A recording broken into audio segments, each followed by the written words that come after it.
Morning friends, welcome to our YouTube channel. मैं हूं आयुषी और आज है 9 जून और 9 जून से करंट अफेयर्स के कुछ इंपॉर्टेंट क्वेश्चंस हैं जो आज के हम इस वीडियो में डिस्कस करेंगे। तो बढ़ते हैं हमारे क्वेश्चंस की तरफ। तो हमारा आज का जो पहला क्वेश्चन है, विश्व महासागर दिवस कब मनाया जाता है? तो वर्ल्ड ओशियन डे है जो 8 जून को मनाया जाता है। इसका सही ऑप्शन है ऑप्शन नंबर ए जो है 8 जून सही है। तो जो वर्ल्ड ओशियन डे है, विश्व महासागर दिवस जो है वो 8 जून को मनाया जाता है। तो विश्व महासागर दिवस की जो 2021 की जो थीम रखी गई थी वो थी the ocean life and livelihood. यह दिन जो है हमारे जीवन में समुद्र के महत्व और उन तरीकों के बारे में वैश्विक जागरूकता बढ़ाने के लिए मनाया जाता है जिनके माध्यम से हम इसकी रक्षा कर सकते हैं।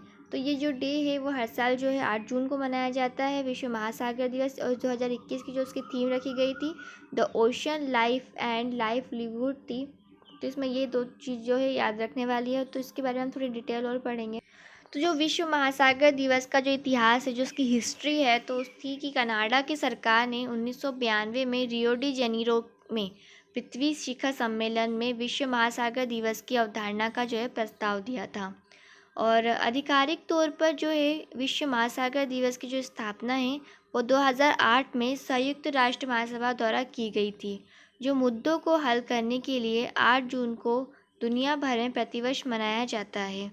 तो इसकी जो 1992 में जो है रियो डी जेनेरियो ने पृथ्वी शिखर सम्मेलन में महासागर विश्व महासागर दिवस की अवधारणा का प्रस्ताव दिया था।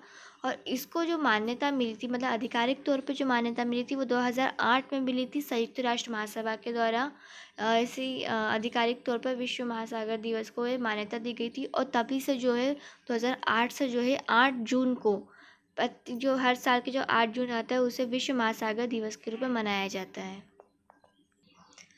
आज का हमारा सेकंड क्वेश्चन है कि Times Higher Education Asia university ranking जो है 2021 में कितने भारतीय शिक्षण संस्थाओं को टॉप 100 सूची में शामिल किया गया है? तो इसका सही ऑप्शन है ऑप्शन नंबर ए जो है 3। तो जो Times Higher Education Asia university ranking है 2021 जो है में भारतीय शिक्षण संस्थाओं की 3 जो है टॉप 10 सूची में आई है। मतलब भारत की शिक्षण संस्थाएं जो है वो टॉप 3, जो भारत की 3 शिक्षण संस्थाएं वो टॉप 100 की सूची में शामिल है। तो वो जो 3 भारतीय शिक्षण संस्थाएं वो जो है तो उनकी जो है IISc बेंगलोर है जो 37वें स्थान पर है। IIT रोपण को जो है 55वें स्थान पर रखा गया है। IIT इंदौर को जो है 78वें स्थान पर रखा गया है। तो ये तीनों जो है Times Higher Education Asia university ranking 2021 में भारतीय शिक्षण संस्थाएं जो है इन 3 शिक्षण संस्थाओं को जो है टॉप 100 की सूची में शामिल किया गया है। तो पिछले साल की तरह एक भी भारतीय विश्वविद्यालय ने शीर्ष 10 में जगह नहीं बनाई है। टॉप 100 में जगह बनाई है लेकिन टॉप 10 में जगह नहीं बनाई है। और जो पहला था वो है सिंधु विश्वविद्यालय जो है सिंधुआ विश्वविद्यालय जो कि चीन में स्थित है। तो इसने जो है चीन की एशिया विश्वविद्यालय रैंकिंग 2021 में जो है पहला स्थान प्राप्त किया है। और जो दूसरा स्थान है ये भी चीन का है। तो चीन की जो यूनिवर्सिटी है पैकिंग यूनिवर्सिटी, इन्होंने सेकेंड स्थान हासिल किया है। और जो तीसरा और पांचवा रैंक है वो सिंगापुर के महाविश्वविद्यालय ने हासिल किया है। वही हांगकांग यूनिवर्सिटी जो है वो चौथे स्थान पर रही है। और भारत की जो है वो टॉप 10 में बिल्कुल नहीं आई है। भारत की जो है टॉप 100 में आई हैं। जो 3 शिक्षण संस्थाएं हैं, पहली है IISc बेंगलुरु 37वें स्थान पर है। IIT रोपण 55वें स्थान पर है। और IIT इंदौर जो है 78वें स्थान पर है। तो बढ़ते हैं हमारे नेक्स्ट क्वेश्चन की तरफ। तो आज का हमारा थर्ड क्वेश्चन है, किस देश के विदेश मंत्री शाहिब अब्दुल्ला ने संयुक्त राष्ट्र महासभा के 76वें सत्र के अध्यक्ष का चुनाव जीता है? तो इसका सही आंसर है ऑप्शन नंबर सी जो है मालदीव, इसका सही आंसर है। तो मालदीव देश के जो विदेश मंत्री है शाहिब अब्दुल्ला ने संयुक्त राष्ट्र महासभा के 76वें सत्र के अध्यक्ष का चुनाव जीत लिया है। और शाहिब अब्दुल्ला का जो कार्यकाल होगा वो 2021 से 2022 तक का होगा। इस चुनाव में मालदीव को जो थे 143 वोट मिले थे, वही अफ़गानिस्तान को जो है 48 वोट मिले थे। और जो मालदीव रहा है ये विजेता रहा है। संयुक्त राष्ट्र महासभा के 76वें सत्र के अध्यक्ष का जो चुनाव है वो मालदीव ने जीता है।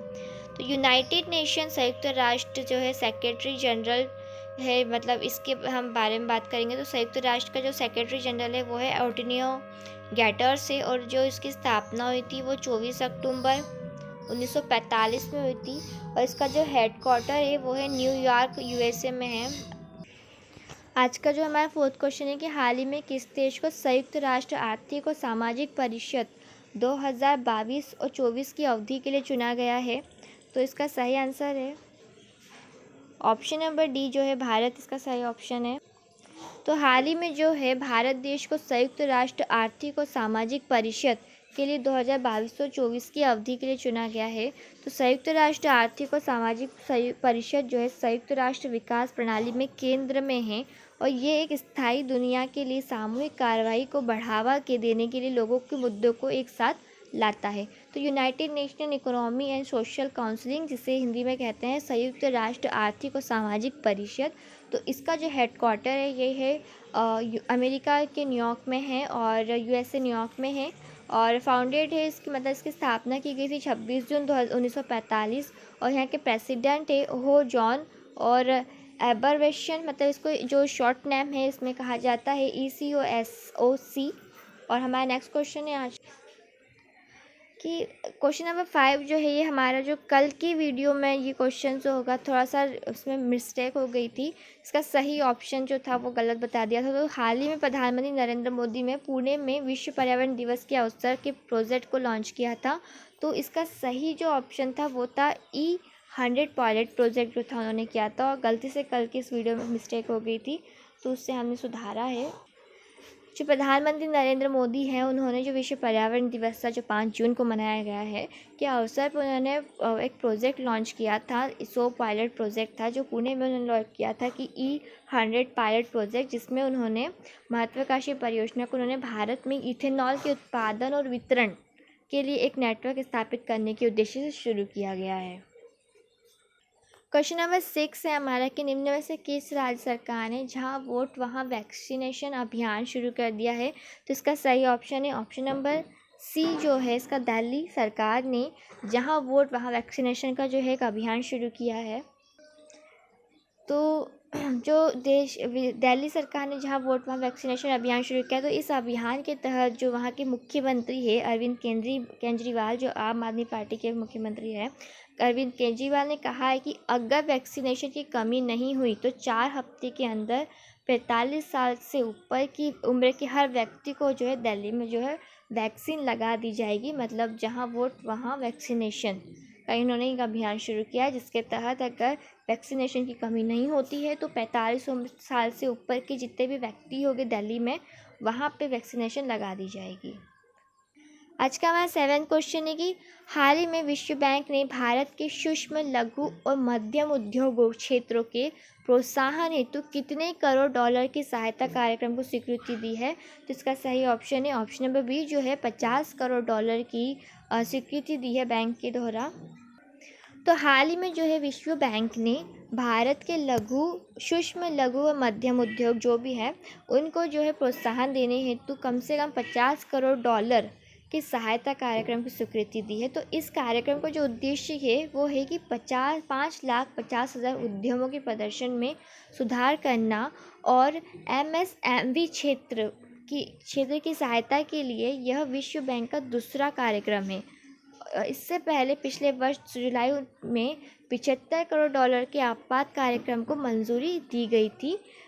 ये जो है विश्व बैंक का जो है ये दूसरा कार्यक्रम है। इससे पहले जो उन्होंने था 75 करोड़ डॉलर का एक आपात कार्यक्रम को मंजूरी दी थी, ये इनका सेकंड कार्यक्रम है जहां ये सूक्ष्म लघु मध्यम उद्योग के क्षेत्र को जो है प्रोत्साहन हेतु 50 करोड़ डॉलर की सहायता कार्यक्रम को स्वीकृति दे रहे हैं। तो यहाँ वर्ल्ड बैंक की हम बात करें, विश्व बैंक की हम बात करें तो यहाँ के जो प्रेसिडेंट है वो है डेविड मालपास, और हेडक्वार्टर जो है विश्व बैंक का वो है वाशिंगटन DC यूनाइटेड स्टेट, और फाउंडेड है इसकी जो स्थापना हुई थी वो जुलाई 1944 में हुई थी। 1944 में इसकी जो है स्थापना हुई थी। तो हमारे नेक्स्ट क्वेश्चन की ओर हम बढ़ते। आज का हमारा 8 क्वेश्चन है विश्व ब्रेन ट्यूमर दिवस जो है वर्ल्ड ब्रेन ट्यूमर डे कब मनाया जाता है? तो इसका सही ऑप्शन है ऑप्शन नंबर डी जो है 8 जून को मनाया जाता है वर्ल्ड ब्रेन ट्यूमर डे। विश्व ब्रेन ट्यूमर दिवस जो है वो 8 जून को मनाया जाता है। तो जो 8 जून को बनाया जाने वाला विश्व ब्रेन ट्यूमर दिवस है, ये पहली बार जो है इसे जर्मन ब्रेन ट्यूमर एसोसिएशन द्वारा जो है आयोजित किया गया था। और यह संगठन लोगों को ब्रेन ट्यूमर के बारे में जागरूक करने के लिए काम करता है। और इसकी शुरुआत कहाँ से हुई थी, इसमें याद रखना है, जर्मन ब्रेन ट्यूमर एसोसिएशन द्वारा जो है आयोजित किया गया था। और ये हर साल जो है 8 जून को मनाया जाता है। आज का हमारा क्वेश्चन नंबर 9 है, 2024 में 2024 में जो है पहले FIH हॉकी विश्व कप की मेज़बान कौन करेगा। इसका सही ऑप्शन है ऑप्शन नंबर डी जो है ओमान करेगा। 2024 में जो 2024 में पहले FIH हॉकी विश्व कप की जो मेज़बानी है वो ओमान करेगा। तो 2024 में जो FIH हॉकी विश्व कप की मेज़बानी है जो ओमान करेगा, तो FIH ने कहा है कि पुरुषों और महिलाओं के इवेंट्स जनवरी 2024 में ओमान की राजधानी मस्कट में होंगे। मतलब जितने भी FIH मतलब फेडरेशन ऑफ इंटरनेशनल हॉकी के जितने भी गेम्स होंगे, जी इवेंट्स होंगे महिला और पुरुष के, वो जनवरी में 2024 में जो होंगे ओमान की राजधानी जो है मस्कट में होंगे। यहाँ पे ओमान का कैपिटल दिया हुआ है मस्कट, वहाँ ये याद रखने वाली बात है। तो यहाँ पे सारे कार्यक्रम होंगे FIH के, चाहे वो पुरुष हॉकी टीम के हो चाहे वो महिला हॉकी टीम के हो। सेकेंड है, FIH के कार्यकारी बोर्ड ने 2019 में हॉकी विश्व कप के शुभारंभ की जो है घोषणा की थी। 2019 में जो हुई थी इसकी घोषणा हुई थी। और लॉन्च के रूप में हॉकी खेल का एक तेज़ी से लोकप्रिय प्रारूप बन गया है, जिसे छोटी पिच पर खेला जाता है और जो पिछले 2 ग्रीष्मकालीन युवा ओलंपिक खेलों में प्रदर्शित हुआ है। क्वेश्चन नंबर 10 है आज का, किस भारतीय निकाय को संयुक्त राष्ट्र के CEO वाटर मैंडेट में शामिल किया गया है। तो इसका सही ऑप्शन है option number D NTPC limited. तो NTPC लिमिटेड को जो है भारतीय निकाय को संयुक्त राष्ट्र के CEO वाटर मैंडेट में शामिल किया गया है। NTPC मतलब इसमें जो है विद्युत मंत्रालय के तहत भारत की सबसे बड़ी बिजली उपयोगिता NTPC लिमिटेड संयुक्त राष्ट्र ग्लोबल कॉम्पैक्ट से के CEO वाटर मैंडेट के लिए एक हस्ताक्षरकर्ता बन गया है, जो कि कुशल जल प्रबंधन पर ध्यान केंद्रित करता है। CEO और water mandate UN global compact की एक पहल है, जिसे दीर्घकालीन सतत विकास लक्ष्यों के हिस्से के रूप में अपने पानी और स्वच्छता एजेंडा को बेहतर बनाने और व्यापक जल रणनीतियों और नीतियों के विकास, कार्यान्वयन और प्रकटीकरण में कंपनी के सहायता के लिए डिज़ाइन किया गया है। या NTPC की बात करें तो NTPC के जो अध्यक्ष और प्रबंधक निदेशक है वो है गुरुदीप सिंह। स्थापना जो इसकी हुई थी 1975 में हुई थी और उसका जो मुख्यालय है वो नई दिल्ली में है। आज का हमारा 11 क्वेश्चन है कि हाल ही में पारिस्थितिक तंत्र की बहाली पर संयुक्त राष्ट्र दशक आधिकारिक तौर पर शुरू किया गया है, यह 2021 में कब तक चलेगा। तो ये 2030 तक चलेगा। जो पारिस्थितिक तंत्र की बहाली पर संयुक्त राष्ट्र दशक जो शुरू किया गया था, United nation decade of ecosystem reservation जो था वो आधिकारिक तौर पर शुरू किया गया था, जो 2021 से 2030 तक चलेगा। पारिस्थितिक तंत्र की जो बहाली पर संयुक्त राष्ट्र दशक संयुक्त राष्ट्र पर्यावरण कार्यक्रम UNEP और संयुक्त राष्ट्र के खाद्य और कृषि संगठन FAO के सह नेतृत्व में होगा। संयुक्त राष्ट्र महासभा में 2019 के प्रस्ताव में इसकी घोषणा की गई थी। तो जो ये पारिस्थितिक तंत्र की बहाली संयुक्त राष्ट्र दशक का जो दौर था, जो 2021 से 2030 तक चलेगा, तो ये जो ये जो संगठन का जो नेतृत्व ये 2 संगठन करेंगे। पहला जो है पारिस्थितिक तंत्र की बहाली राष्ट्र दशक संयुक्त राष्ट्र का पर्यावरण कार्यक्रम, और सेकंड है संयुक्त राष्ट्र के खाद्य और कृषि संगठन। ये दोनों ही संगठन जो होंगे इस कार्यक्रम के जो है नेतृत्व करेंगे। और इसकी जो शुरुआत हुई थी वो हुई थी 2019 में हुई थी संयुक्त राष्ट्र महासभा के द्वारा। आज का क्वेश्चन नंबर 12 है, स्कूली शिक्षा में परफॉर्मेंस ग्रेडिंग इंडेक्स में सबसे ऊपर कौन सा राज्य है। तो इसका सही आंसर है ऑप्शन नंबर सी जो है पंजाब जो है स्कूली शिक्षा परफॉर्मेंस ग्रेडिंग में जो है सबसे ऊपर वाले इंडेक्स है। स्कूली शिक्षा में परफॉर्मेंस ग्रेडिंग इंडेक्स में सबसे ऊपर जो राज्य है वो पंजाब है। तो पंजाब जो है सभी राज्यों और केंद्र शासित प्रदेशों में 1000 में से 929 के स्कोर के साथ चार्ट में सबसे ऊपर है। और इसके बाद का जो सेकंड है स्थान वो चंडीगढ़ का है, 912 में है। और तमिलनाडु जो है 906 का स्थान है। तो परफॉर्मेंस ग्रेडिंग इंडेक्स जो है वो राज्य को स्कूली शिक्षा के क्षेत्र में परिवर्तनकारी परिवर्तन को उत्प्रेरित करने के लिए सीखने के परिणामों की गुणवत्ता पहुंच, बुनियादी ढांचे और सुविधाओं की इक्विटी और शासन प्रक्रिया में संबंधित 70 मापदंडों के एक सेट पर रैंक करता है। मतलब इन सभी के 70 मापदंड होते हैं और इन मापदंडों पे अगर आप फिट बैठते हो तो वो आपको सेट करता है इन इंडेक्स में। तो सबसे जो परफॉर्मेंस ग्रेडिंग है, सबसे ऊपर जो राज्य है वो पंजाब है, सेकंड जो है चंडीगढ़ है और थर्ड जो है तमिलनाडु है। आज का हमारा 13 क्वेश्चन है, Hong Kong and Shanghai banking corporation limited मतलब HSBC ने किसे HSBC इंडिया के मुख्य कार्यकारी अधिकारी के रूप में नियुक्त किया है? तो इसका सही ऑप्शन है ऑप्शन नंबर ए जो है हितेंद्र दवे, इसका सही ऑप्शन है। तो Hong Kong and Shanghai banking corporation limited HSBC ने जो HSBC इंडिया के मुख्य कार्यकारी अधिकारी के रूप में हितेंद्र दवे को नियुक्त किया है। तो अभी जो है HSBC के CEO जो होंगे वो नोएल क्वीन होंगे।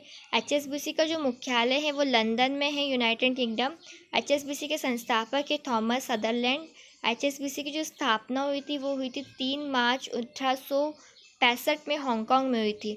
और जो हितेंद्र दवे जो अभी इसके कार्यकारी सदस्य अधिकारी नियुक्त किए गए हैं, तो ये दवे सुरेंद्र रोशा जो की जगह लेंगे। इसके पहले जो थे वो सुरेंद्र रोशा थे और इनकी जगह पे अब आएंगे हितेंद्र दवे जो HSBC एशियाई पैसिफिक के सह मुख्य कार्यकारी के रूप में हांगकांग जाएंगे। अच्छा, आज का हमारे वीडियो का लास्ट क्वेश्चन है, क्वेश्चन नंबर 14 है, किस राज्य की वाटर प्यूरिफल को 67वें राष्ट्रीय फिल्म पुरस्कार 2021 में पर्यावरण संरक्षण पर सर्वश्रेष्ठ फिल्म राष्ट्रीय पुरस्कार मिला है? तो इसका सही ऑप्शन नंबर डी जो है अरुणाचल प्रदेश को जो है अरुणाचल प्रदेश राज्य जो है इसको वाटर ब्यूटीफुल के 67वें राष्ट्रीय फिल्म पुरस्कार 2021 में पर्यावरण संरक्षण पर सर्वश्रेष्ठ फिल्म राष्ट्रीय पुरस्कार मिला है।